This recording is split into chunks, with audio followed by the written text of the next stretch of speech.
Assalamualaikum, hai guys. Nama saya Putri Alia. Dan saya Nak Amani Nak Awati. Ayuni.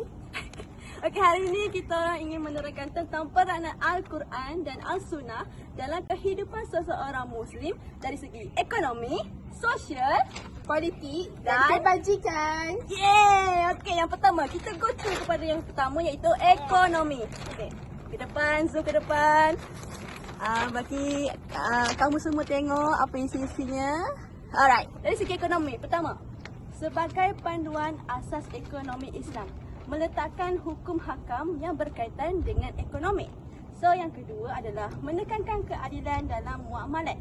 Islam melarang penindasan dalam perdagangan atau perniagaan. So, lebih senang adalah kita ni para penjual haruslah bersikap dengan jujur.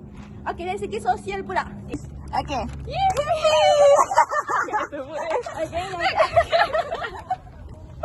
Mewujudkan keadilan sosial. Al-Quran menekankan keadilan dalam semua aspek kehidupan tanpa mengira bangsa, kedudukan ataupun darjat. Yang kedua, untuk mengeratkan silaturahim antara masyarakat Islam. Al-Quran dan As-Sunnah menekankan kepentingan menjaga hubungan sesama manusia untuk mewujudkan suasana dan mewujudkan suasana harmoni dan mengelakkan perbelahan berlaku. Okey, yang ketiga adalah Politik. dari segi Peranan Al-Quran dan As-Sunnah dari segi politik. Okey, yang pertama ialah menetapkan prinsip kepimpinan yang adil. Jadi, pemimpin haruslah bersikap amanah dan adil agar urusan negara akan teratur.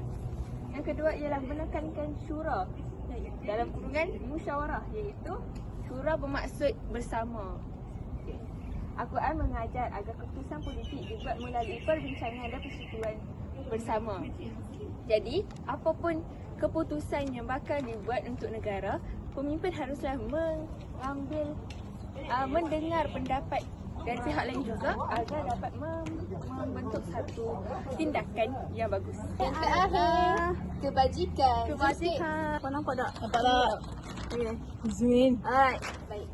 Dari aspek kebajikan, Al-Quran dan As-Sunnah berperanan menggalakkan amalan zakat dan juga sedekah dengan memastikan kebajikan golongan susah terbela. Selain itu, Al-Quran dan As-Sunnah juga membina rasa prihatin dan kasih sayang dalam diri kita.